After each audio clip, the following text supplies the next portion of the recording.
Magandang umaga mga kawan! Oras na para sa pinaka-inaabangang weather update dito lang sa Weather ni Juan Channel kung saan ay hatid namin sa inyo ang pinakasariwang balita tungkol sa lagay ng panahon.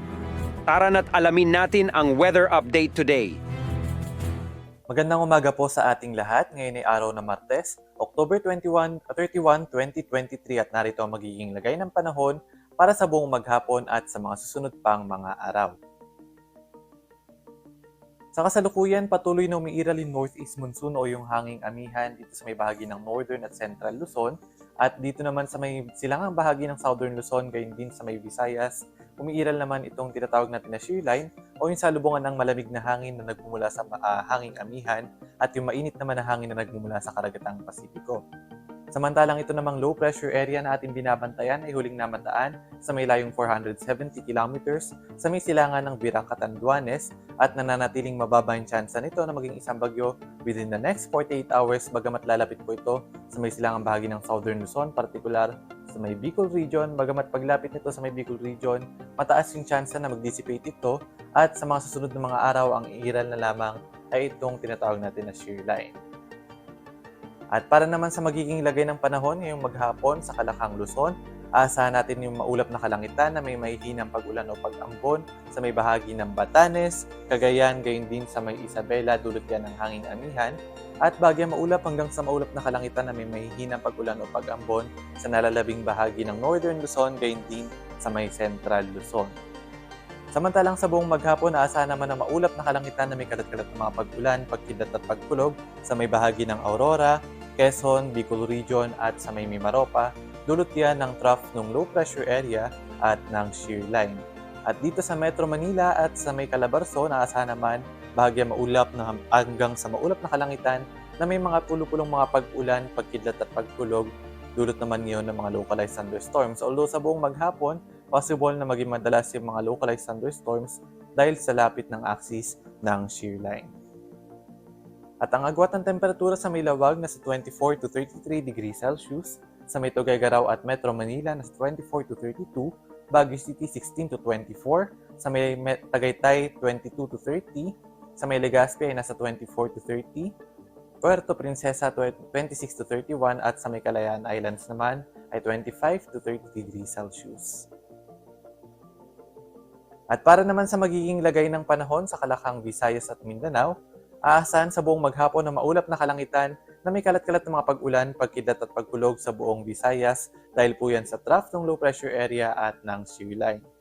At dito naman sa Mindanao, bagya maulap hanggang sa maulap na kalangitan, generally fair weather conditions, bagamat mataas pa rin yung chance ng mga thunderstorms, especially sa hapon at sa gabi.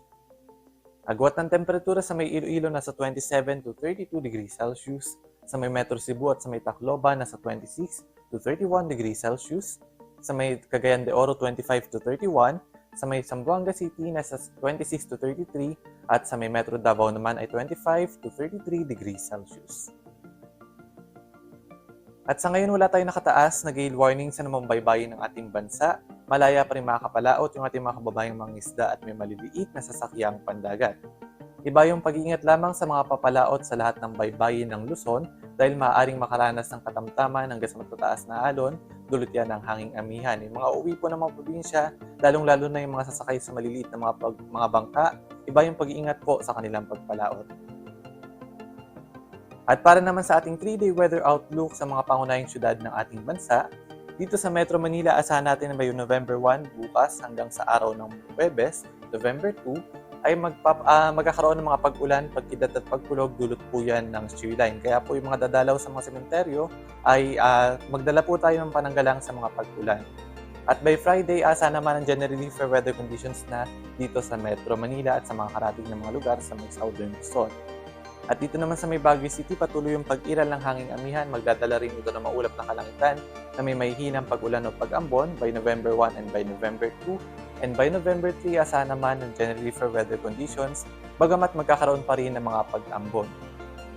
At dito naman sa may Legazpi, asahan din ang maulap na kalangitan hanggang bukas dahil pa rin sa shear line.